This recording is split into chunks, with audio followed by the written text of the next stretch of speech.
a moment. Gruul Adventures is where we will begin with Emma Handy, giving some beatdowns just like her teammate Autumn Burchett, excuse me. Straightforward and simple. We've seen this deck a decent amount. We're just trying to give beatdowns as quickly as possible. Believing in the cleaving is what we're seeing these players do. 3 players selected this deck, had a great day 1. We'll see if they can have a great day number 2. Raph Levy, now he's someone who does love attacking. That's one of the reasons I've loved Raph during my professional playing career, but he has opted to be the bad guy. And so far as he is casting Omnath this weekend, Omnath Adventure is a deck we know that many are playing. Incredibly powerful stuff. Key cards here, number of giant killers and brazen borrowers is something I'm always on the lookout here for, Sean, just to see how many ways that Raph and these other Omnath Adventures players have to interact with the big creatures that Gruul Adventures puts forward. So you see 3 brazen borrowers, 1 giant killer, keep in mind. And I know I've been all about Gruul Adventures, but we did kind of see Gruul Adventures versus the Omnath, Gruul Adventures versus Omnath Adventures. I am probably going to have to go with Raph Levy upon seeing that slaughter. I mean, adventure cards are good. Adventure cards are very good, no argument there. But I again still believe in the cleave here. I'm going to go with Emma Handy. I know that Autumn just lost this same matchup to Austin Bursavich, but it was very close, and Austin barely won that one. I'm expecting Emma to sneak by here, get by this Omnath Adventures deck, and keep the winning going. Yeah, I'm curious to see what's going to happen in this matchup, given specifically what happened last round. Can this Gruul Adventures deck do the thing that it was built to do? Emma's playing the drums for us. All right, she's ready. Yeah. Let's go versus Raphael Levy. Coming up in just a couple minutes. Don't move. We've got more magic on the way.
And welcome back to coverage here of the 2020 season grand finals. Marshall Sutcliffe with Paul Cheon. Coming in hot, we're watching Standard here in the first portion of the day, Paul. And lined up in the feature match area, we've got Emma Handy and Raphael Levy ready to face off against each other. Emma is, of course, playing the deck that most of the players on her team played, which is this Gruul deck, very much Embercleave, right? I mean, that's kind of the name of the game here. On the other side, it's Raphael Levy playing Omnath Adventures, the deck that basically everybody else in the tournament decided to play.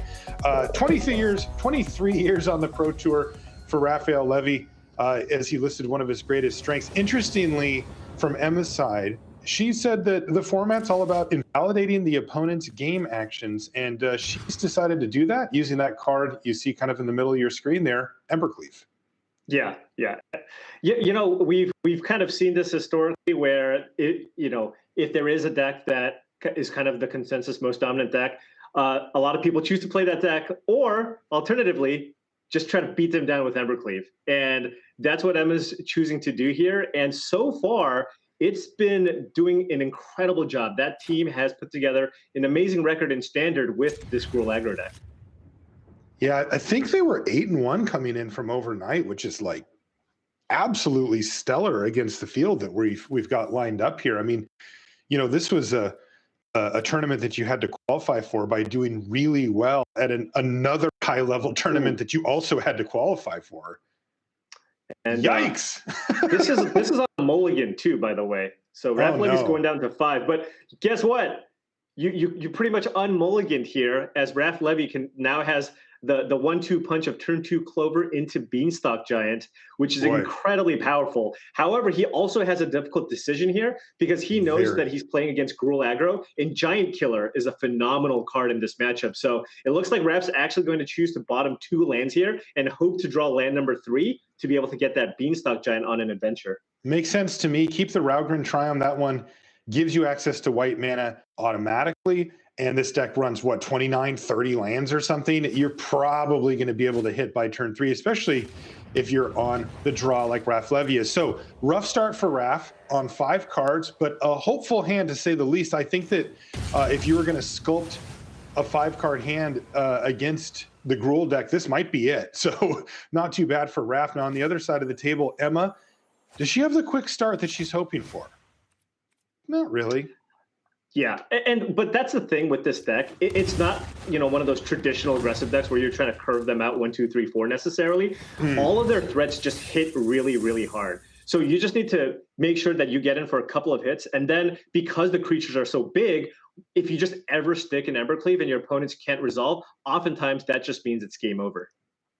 Man, I want to know what song Emma's listening to, because she has had the intense drum vibe since before the game started. You love it. You got to get pumped up for these games. Now, Raph, on the other hand, is taking a little bit more of the methodical approach, kind of just thinking things through. No drum solos for Raph Levy today. Yeah, Raph's got this is kind of an awkward situation. I think he probably has to go ahead and run out the Triome here. Ideally, he really, really wanted to go turn 2 Clover into turn 3 Beanstalk Giant. However, that's not really an option here. So it's really, really important that he doesn't fall too far behind here. So he does want to make sure that he gives himself the option of potentially chopping down something with that Giant Killer if Emma plays something like a Lovestruck Beast or a Bone Crusher Giant on turn 3. Chat said Emma's got a recording of the screams from her opponents playing in her headphones. Wow. That's hardcore. Oh, man. I like that. All right, so, yeah, go ahead, Paul. And as you can see there, Emma was thinking through what to do there for a bit. And that is the one knock that I think makes this deck maybe not quite as great as it could be, is the mana. The mana base for the Gruul deck is not especially good. There's no actual dual lands in the deck. There are lands that come into play as a mountain or a forest, or you can fetch for a mountain and a forest. But the problem is the deck requires you to have double red for Embercleave and double green for cards like Kazandu Mammoth and also Mutating Gemraiser. So we saw actually a game in the last match where Autumn Burchett wasn't able to cast all of their spells because they made a decision early on to fetch for a forest, giving them green, green, red, and then drew another forest and couldn't actually cast Embercleave.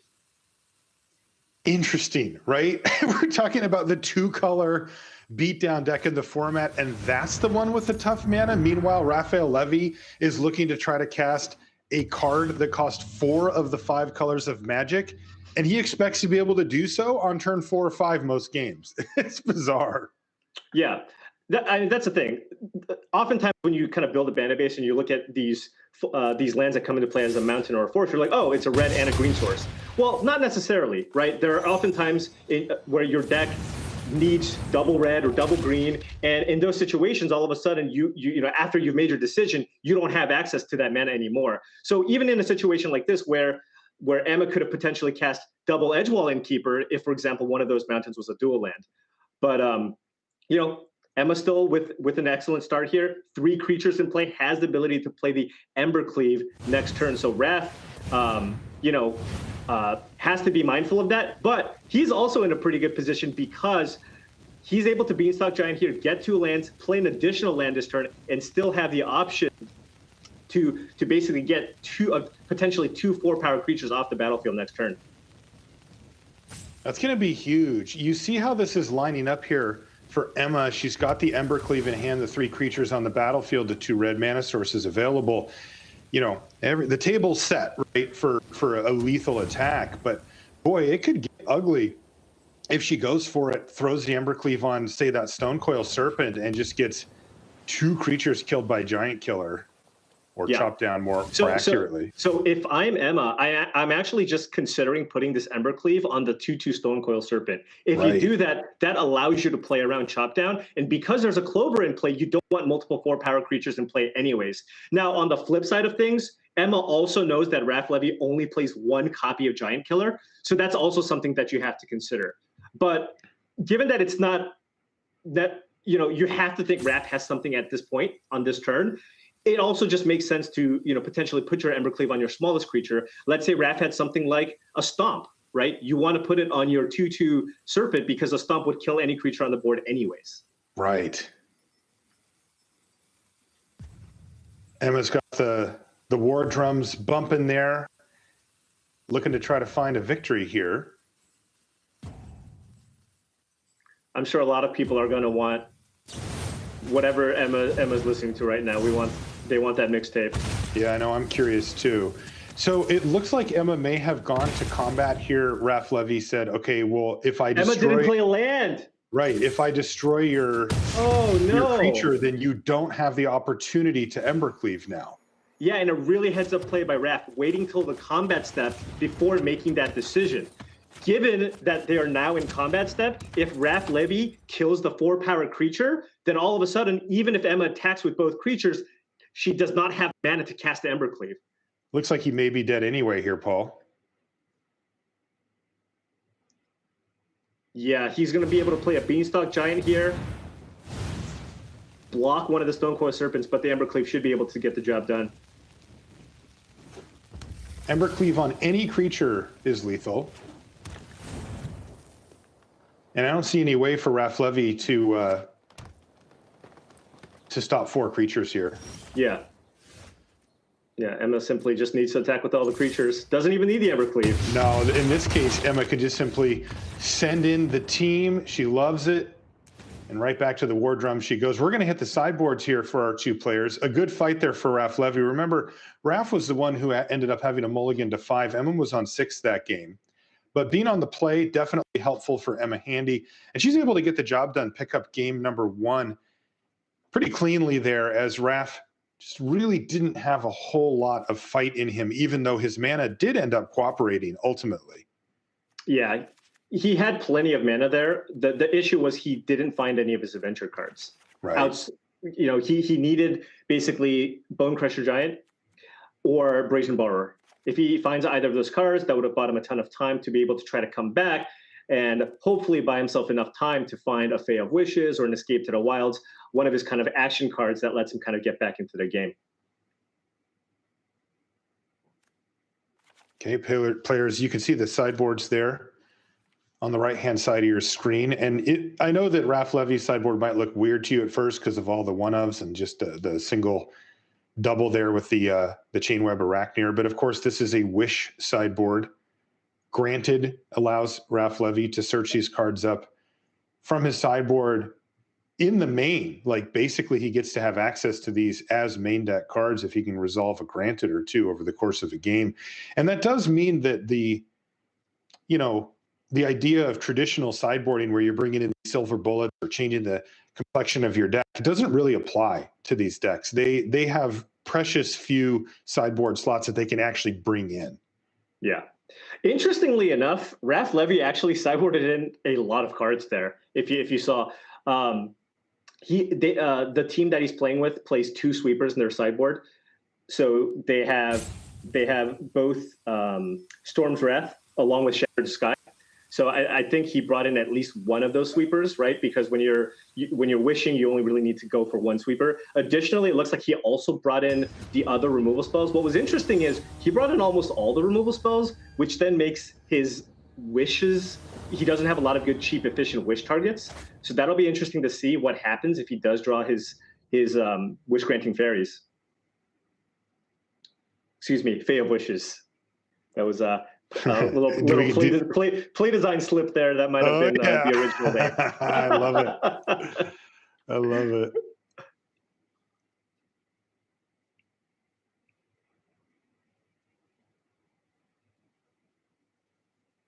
Yeah, and this is a very super awkward hand here. All red mana sources.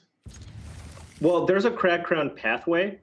Is there? Oh, yeah, okay. I didn't see that. But the hand, it just doesn't really put that much pressure on. What are you looking to do? Turn 2, 2/2, turn 3, 3/3, and I guess kind of hope to draw out of it. I mean, Emma does have valid plays and has mana, so but it's not the most exciting hand.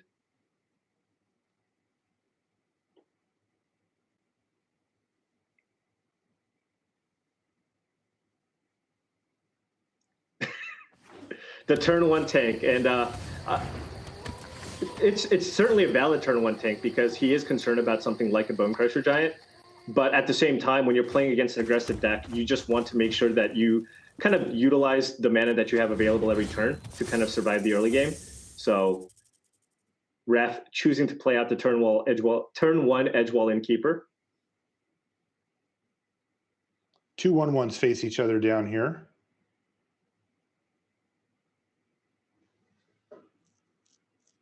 Raph having to decide again the lands that you play, which order you play them, and how you decide to develop your mana base is a big part of how to play this Omnath Adventures deck. Oh, it's one of the most important things. Yeah, by far, because it's a 4-color deck. So I have lost plenty of games just getting the wrong land, and hitting myself over the head, thinking, "Oh my God, I definitely needed an extra blue source so that I could, for example, cast Petty Theft plus Brazen Bar or something." And something small like that can end up haunting you. So it's really, really important how you fetch your lands, what lands you play. For example, you never want to play a second copy of the same mana type prior to turn 4, right? Because you want to make sure you have all 4 colors of mana to cast Omnath, for example. So, for example, this forest that's in Raph Levy's hand, he's almost certainly not going to play this until a later phase in the game.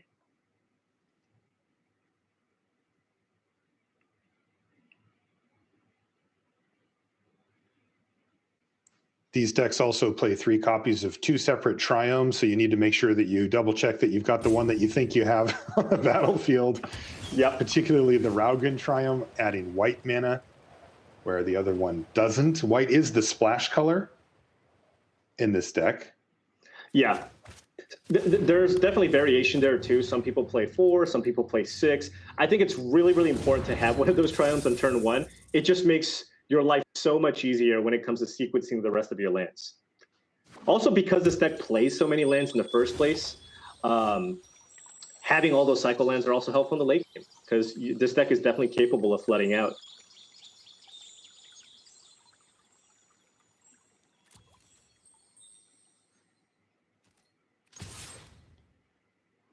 So let's see if Raph wants to use one of these Petty Thefts. He's talking through the line of play here. It looks like yes.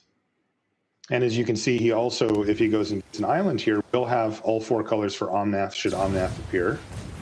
Would be quite a nice top deck here. Yeah, I mean, given that the Bone Crusher Giant is on an adventure, I think he was just kind of doing some math. What's going to save him more damage? Emma's probably only going to be able to play 1 spell this turn. If Raph chose not to bounce the Stonecoil Serpent, then Emma's going to play out a Bone Crusher Giant, and you certainly don't want to bounce that, as that'll make you take 2 damage for targeting it, and then Emma can just, on the following turn, stomp and then cast it again.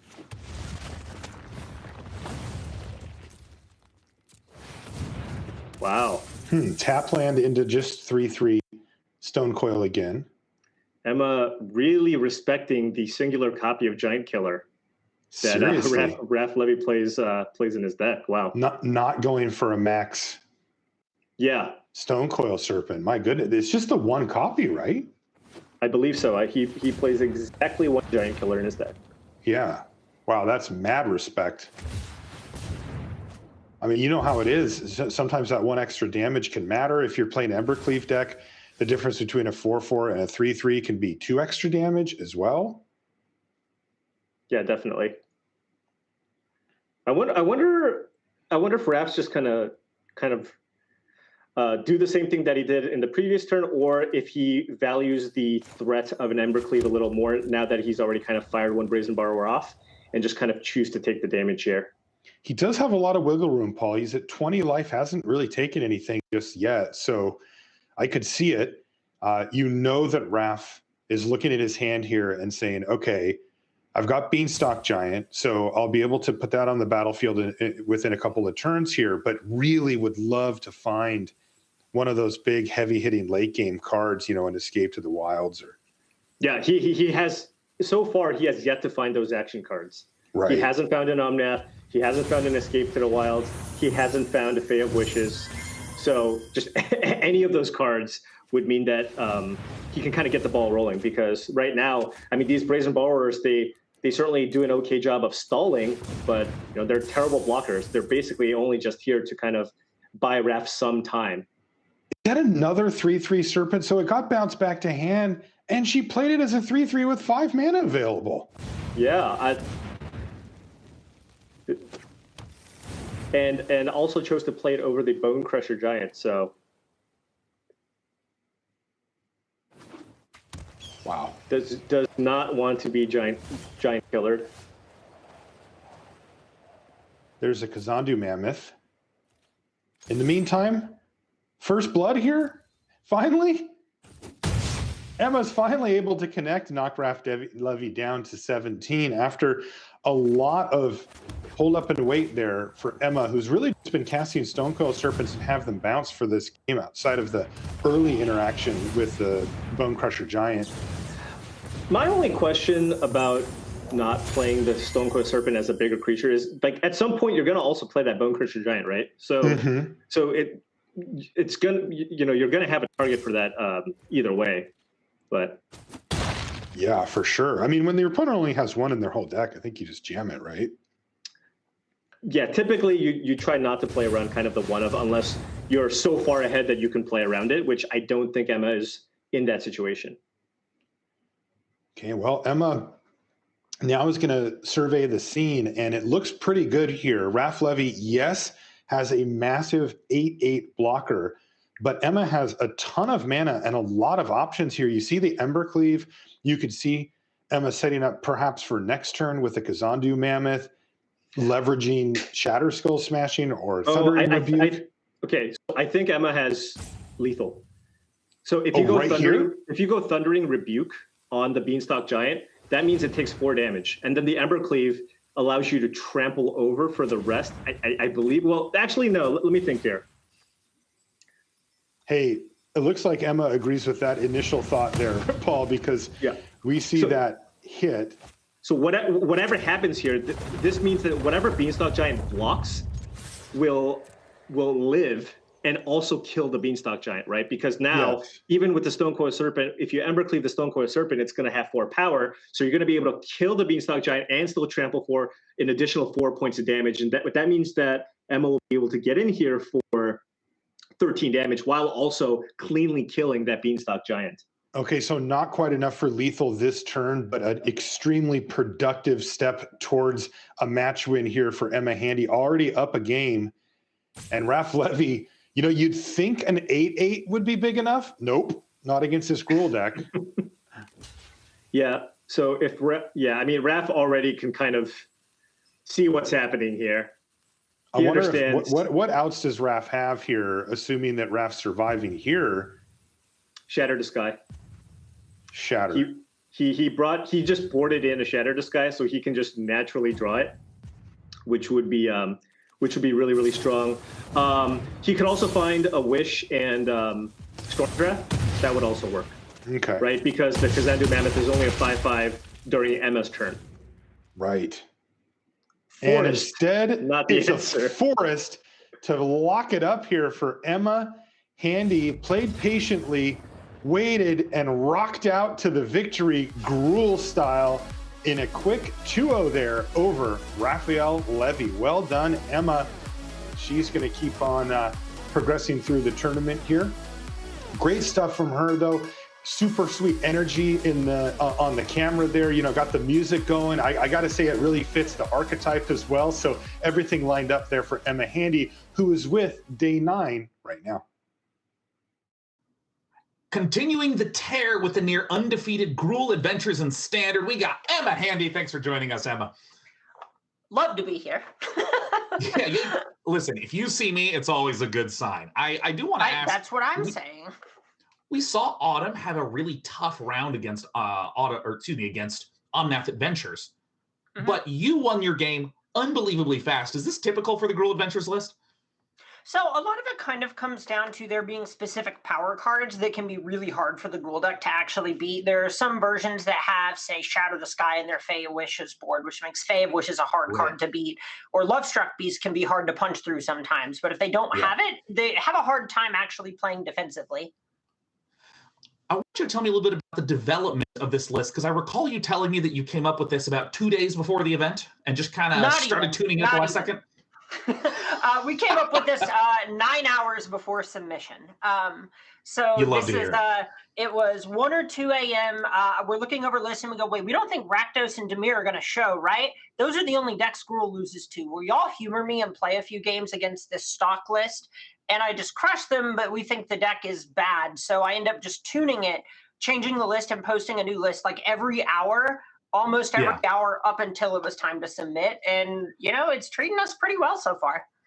Yeah, I mean, it's been doing an absolute amount of work on Standard, but you did go 1 and 2 in Historic. Are you feeling a little uneased knowing that there's 3 rounds of Historic to finish the day, or are you just trying to go all in on Gruel Adventures wins?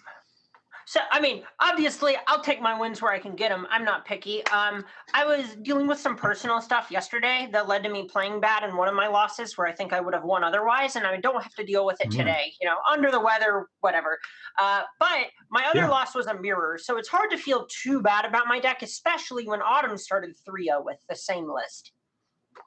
Makes sense. And also, I wanted to say, Emma, best of luck in your future matches, and let's head back to the casters for more Magic action. And welcome back. So Emma keeps on rolling. We're going to have more from this round right after these messages.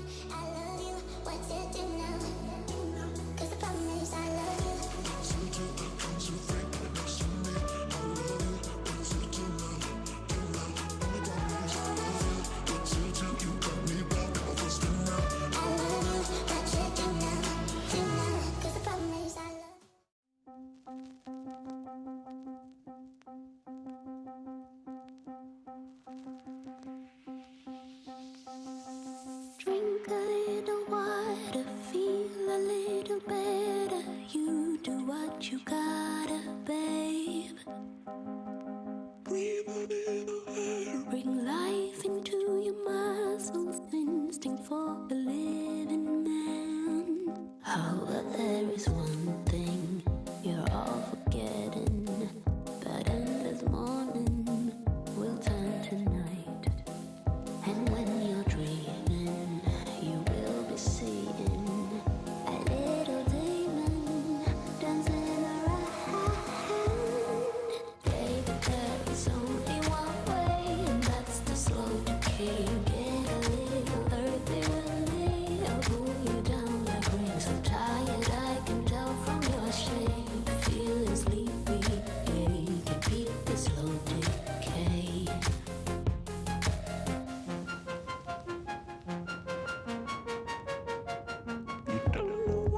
Saying life, it is confusing longer if you're choosing right. Read between the lines, it doesn't really matter. All that we possess is time. You know it's funny how you keep running away from slumber, although you can't. And when you're dreaming, you will be seeing a little demon dancing around.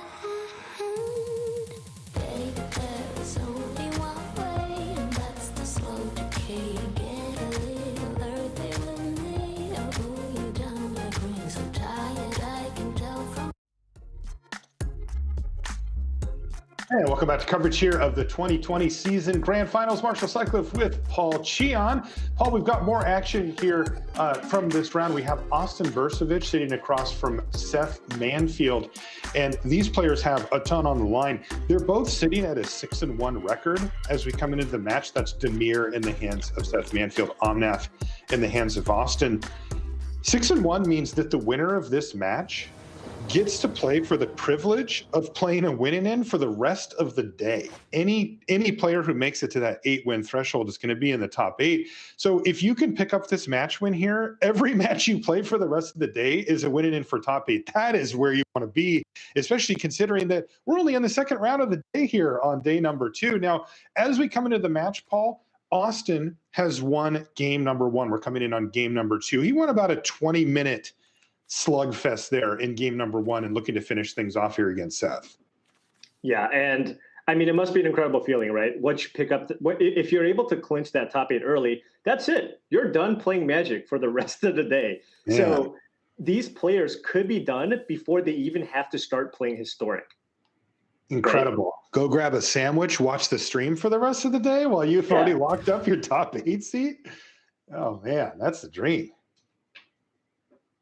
All right, well, it looks like perhaps a mulligan there for Seth. And Austin, I think you're going to keep this hand. You know, it looks like it's a little bit land heavy, but you do have a very powerful 2-drop where if the Lotus Cobra goes unchecked, you could potentially play Omnath turn 3. Additionally, you lead with one of the triumphs, but you don't necessarily have to play the other one. Oh, it went away. It went away, and perhaps Austin looking for a little more action. Funny to see those 2 openers, too. The first one is like a ramp Omnath opener, and the second one's just an Adventures opener. It's just Edgewall Innkeeper with an adventure creature. Yeah, it is basically kind of 2 strategies mashed into one. I mean, you have your kind of Teamer Adventure Shell, and then you basically just kind of shoehorn Omnath in due to the power level of the card. Mm-hmm. And would you describe the power level as high or no? Yes, extremely high. Extremely high. Extremely high. Yeah, if Raphael Levy maybe took a page out of Austin Bursavich's book and maybe drew some of those threats, that would have been better for him in that last match. Indeed. All right, well, let's see how this goes. Austin up a game over the Hall of Famer Seth Manfield, kicks things off with Edgewall Innkeeper, passes his turn back. That is a really nice draw here, but it looks like Seth holding on to that Agonizing Remorse. But it would have been pretty funny because if he cast Agonizing Remorse, he would have just seen Austin with basically 1 spell in hand and nothing else to follow up. Right now, Austin though has made this interesting and drawn an Omnath, certainly a fine target for the Agonizing Remorse. Also, it must be said, Seth Manfield with a Lofty Denial plus the Vantress Gargoyle, it's effectively a hard counter for half of the game or something. Yeah, and not only that, this getting that Vantress Gargoyle in play early means that Seth can slowly start filling up Austin Bursavich's graveyard, which would then start unlocking a lot of his other kind of late game win conditions.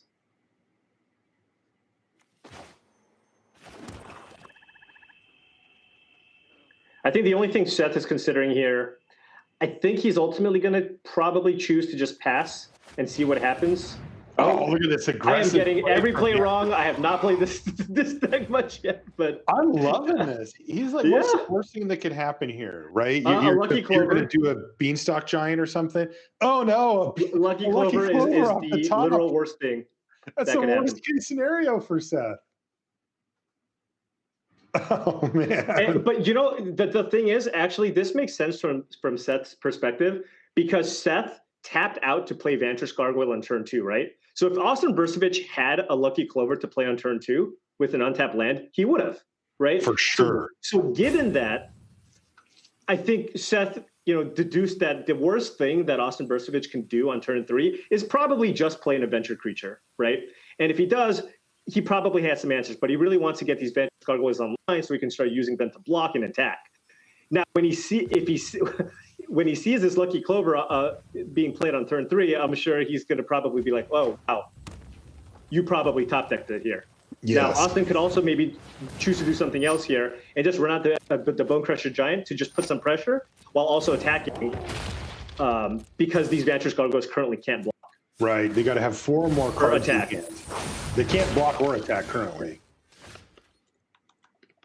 But I got to say, even with the way that things ended up playing out here, just with the Bone Crusher Giant out, you got to like Seth Manfield's position here. He's got 10 power in the air that will be able to attack sooner than later. And his hand, boy, he's got Mystical Dispute, Agonizing Remorse, Lofty Denial, and Drown in the Lock. He has answers for pretty much anything for the foreseeable future. Yeah, I mean, the important thing for Seth is just, trying to kind of fill up his graveyard, while also, if he does want to get aggressive with the Vantress Gargoyle,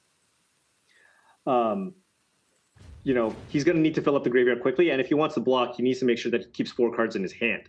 So if he does fire off one of these counter spells, then all of a sudden the Vantress Gargoyle can't block, meaning that if you're on Austin Burcevich's side of the table, you want to basically play your spells first before looking to attack to make sure that Seth has less than 4 cards in hand so that the Gargoyles can't block. Right. I mean, at this point, would you block if you were Seth? Would you trade a Gargoyle for a Bone Crusher Giant? That's a good question. I'm not exactly sure. I wouldn't. I think it depends on kind of how Seth thinks these games are going to play out. Having 2 Gargoyles in play does mean that once they're online, that basically just puts Austin Burcevich on a 2-turn clock. Right. If he feels that he can fill up Austin's graveyard in time without dying, then taking the 4 makes sense. And given that he has answers to several of Austin's future turns, it's probably correct to take the 4 here. As it stands, he won't have that block choice, right? So it's going to be 5 coming in either way. And as he used Mystical Dispute to handle that Omnath on the stack, now we're going to see some milling happening, though, as these Gargoyles get scarier and scarier. Not a bad draw here either for Seth. He finds Thieves Guild Enforcer, which will give him a play to make in addition to whatever answer spell he decides to cast here. Yeah, so Seth is 1 card short. If he plays the Thieves Guild Enforcer, that'll put 6 cards into Austin Burcevich's graveyard. Then Seth can maybe choose to fire off a Drown in the Lock if he wants to get really aggressive here. But it looks like he's going to play it a little more defensively here. And try to answer basically what Austin plays this turn, play Thieves Guild Enforcer, and then on his following turn, he can basically start swinging in with these Vantress Gargoyles. Yeah, I mean, it's easy to... I mean, we have to remember that Burcevich is playing Omnath Adventures, right? Just because there's an Edgewall Innkeeper and a Bone Crusher Giant on the battlefield, that is not Emma Handy's list, right? Like, Austin tends to win the game not by just beating down with a random Bone Crusher Giant. Usually Austin's going to go over the top of you and find some type of, huge, swingy, powerful victory. And Seth has the ability to close out this game very, very quickly with those 2 Gargoyles once they're online.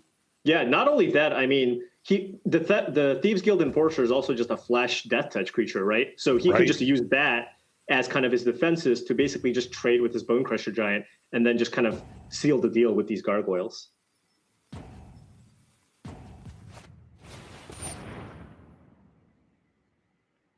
Okay, this is a scary one, though. Over, yeah. Yeah, I'd be pretty tempted to Lofty Denial that here. Yeah, I think Seth is now basically going through all the different combinations of cards that Austin can have here because, again, Seth has Burcevich on a really, really short clock, right? So he's basically just thinking, okay, if I let this resolve, can I then maybe counter some of the other future spells that Austin can play? Additionally, if I counter this card, if I counter the Clover, how can Austin punish me this turn by whatever follow-up play he might have here? Yeah, the other thing that I would be thinking about in Seth's seat is, okay, if everything stayed the same, I can win this game, I think, pretty easily. I can answer the next few things that are going to come down, and I've got a much faster clock than what my opponent has on me. But what if they don't? Right? What if one of these Gargoyles dies, right? My opponent finds something to get rid of one of the Gargoyles. That really does change the way that this game could play out pretty dramatically. You know, the 2-turn clock turning into a 4-turn clock, giving the Omnath deck all that extra time is a big difference. Oh man, this Thieves Guild Enforcer is just going to gobble up an Edgewall Innkeeper here for free. Humph. Yep. Yikes. Yeah, I mean, Seth is certainly going to get that Innkeeper off the board. He can block with the Thieves Guild. Well, so he can do it now and then activate the Gargoyles. Is that the line here, Paul? Yes, that's what he's going to be doing here. I like that. I believe Austin's on 7 cards in yard here, so this activation should get it done. You are exactly correct. That 1 extra card made it 8. And by the way, that means that the Gargoyles are turned on here as well as the Thieves Guild Enforcer. Drown in the Lock will counter most anything at this point. And if Seth can maintain this battlefield for just 2 turns, the game will be over. Yeah. And I like Austin passing here. Austin could have just gotten an extra land here with the Beanstalk Giant, but realizing that this Vantress Gargoyle is going to be lethal in 2 turns, really needs to find an answer here. So he's going to give himself the option to basically cycle this Ketria Triome to try to find some answer here. Oh, makes sense. All right, down to 10 falls Austin Burcevic. This is the exact game plan that we saw Seth Manfield craft from the beginning here, just looking to take advantage of the raw power of Vantress Gargoyle, 2-mana 5/4 with flying. And yeah, you have to do some work to make it go, but when it does, look at what happens. Yeah, and this is the game. This is the game, right? Because Austin needed to draw 2 relevant spells here, right? Because Seth can counter the first whatever first spell that Austin plays that interacts with these Gargoyles. And the full 4 mana being tapped here for Fae of Wishes means that Seth Manfield can just fire off Drown in the Lock and end the game on the spot. Yeah, and I think Seth might just let this resolve too, potentially. Oh, sure. Yeah. You know, he doesn't even need to do anything. You're right. Yeah. If Austin Burcevic gets some kind of return to nature or something like that, you can just counter that. Right.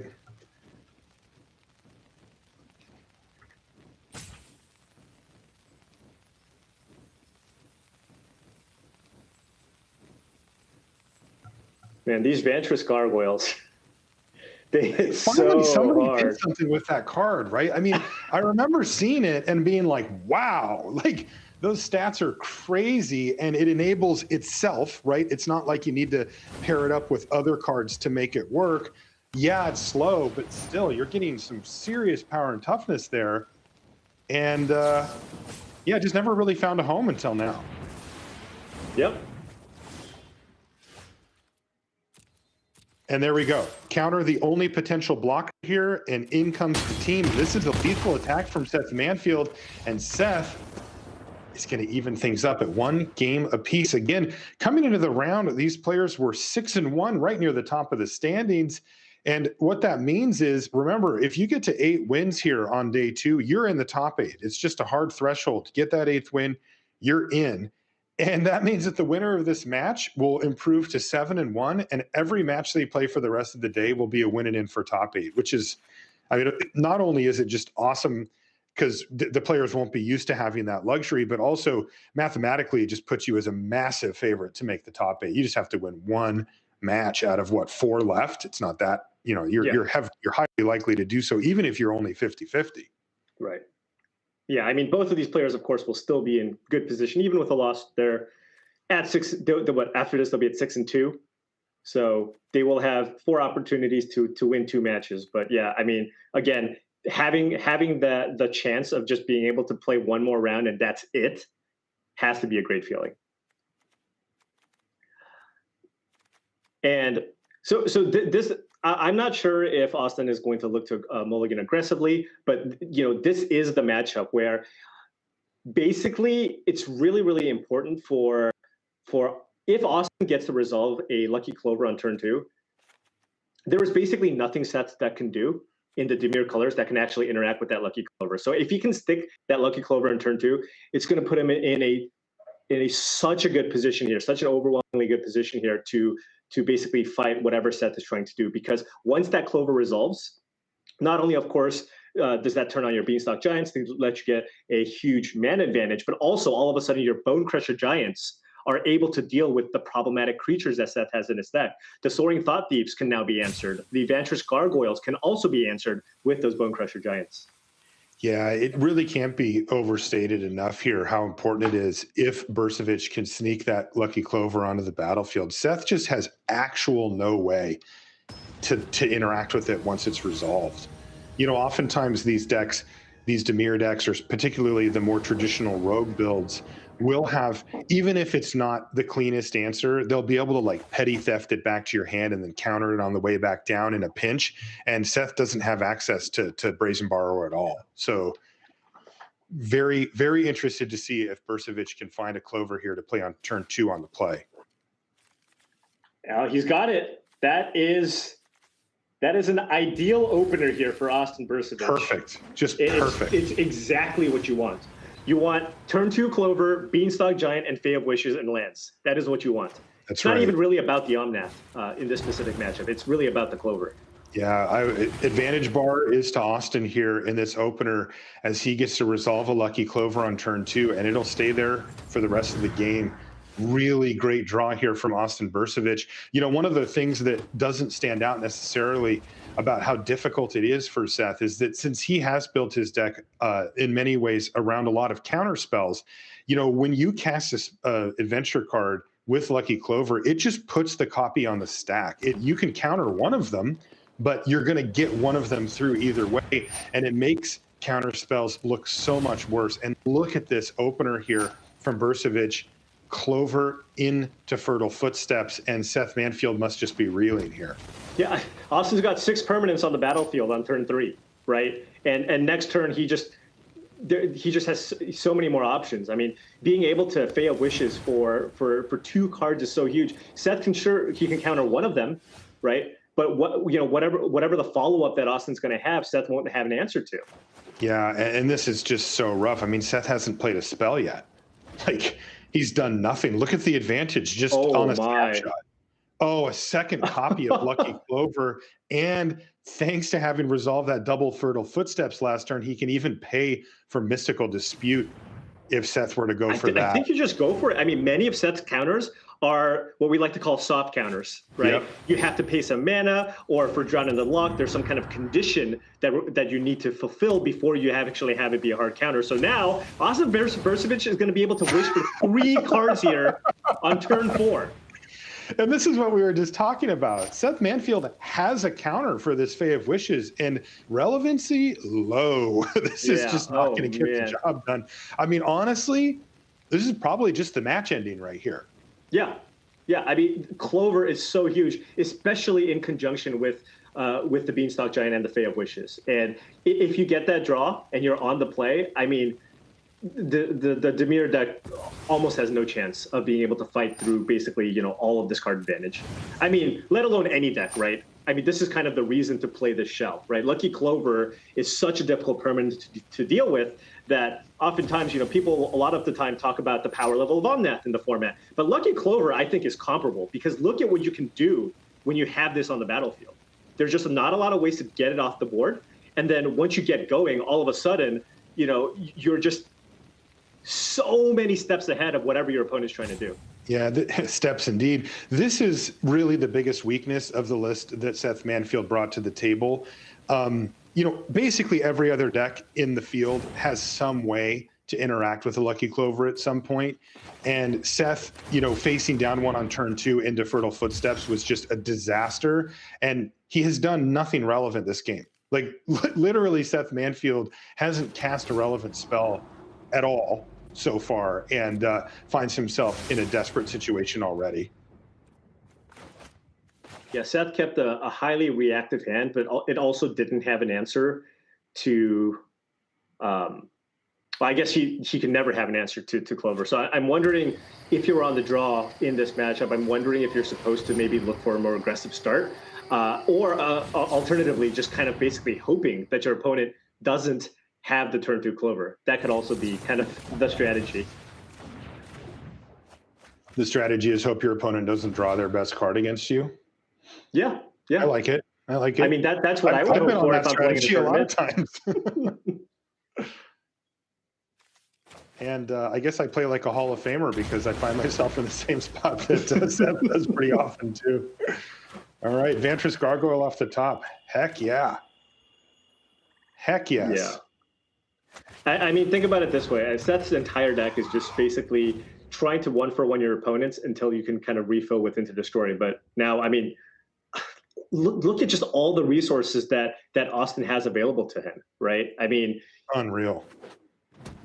And he's even got the backup. He picked up what he picked up once in future, meaning that, you know, if the game does go even longer, you know, if he needs to find a way to refuel, all of a sudden now he can cast once in future, get back his negate, and escape to the wilds in his graveyard. Chat says, please make it stop. He's already dead.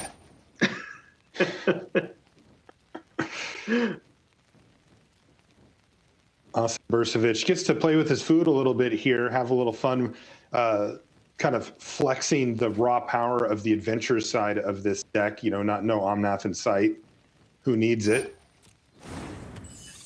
Yeah, and against a lot of kind of the top decks in the format, Paulo talked about it yesterday, where Edgewall and Keeper is kind of the tertiary plan for this deck. It's kind of the plan C. Your primary two plans are get going with Omnath or Lucky Clover. But then all of a sudden, you just play against kind of a more grindy controller mid-range deck. And all of a sudden, you look at Edgewall and Keeper, well, you're like, wow, this provides a ton of value. Because if you just wait to play it and then play some adventure creatures, you're going to draw a bunch of cards. And if it ever lives, right, you're just going to start drawing 2-3 cards off of this one drop that you played in your deck. Yeah, that's a great point, Paul, because it's taking advantage of the insane mana that this deck can put onto the battlefield, as you see here from Austin, where you can play the Edgewall Innkeeper and then play 2 adventure creatures in the same turn. You know, normal Teamer Adventures has a hard time getting quite to that point. They kind of need the Edgewall Innkeeper to survive for a turn or two. But since this is primarily a ramp deck, it's just another way to take advantage of all the lands that you've got. Yeah, there are just so many cards in this deck that make it so that if the games go along, you'll just always have something to do, right? You've got the Innkeeper, you've got all those creatures that are an adventure that you can cast. We've seen plenty of games where people just start hard casting Beanstalk Giants for the win. There's just always something to do.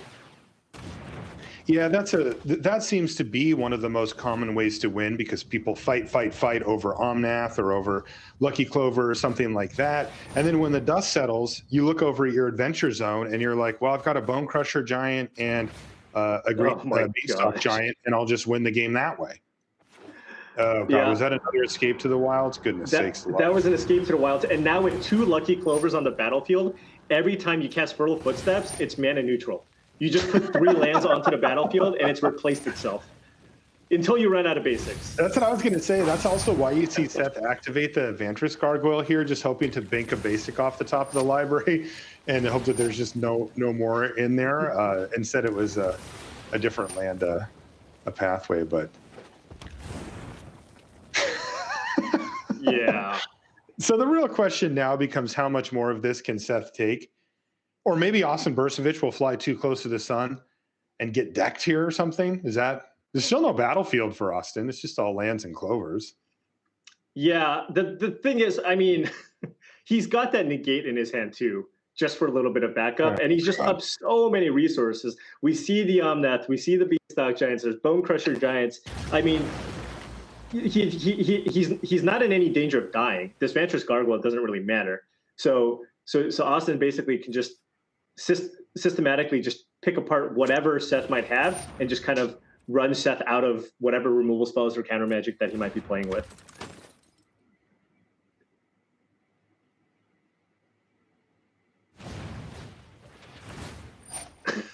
Here comes Giant Killer.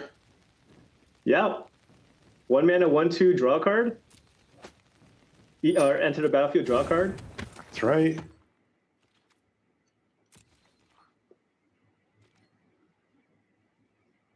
And he's even got mystical dispute and negate up. He drew a mystical dispute off of that, which is actually pretty big.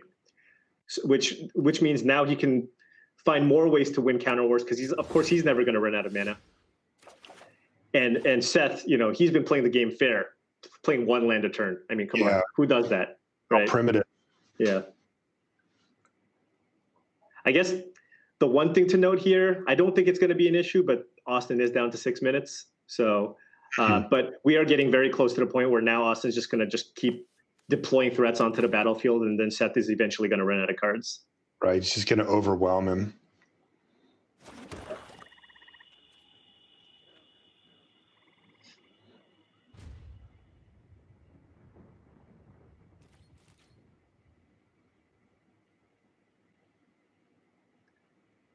Are we gonna see Seth get in for 5 here at least?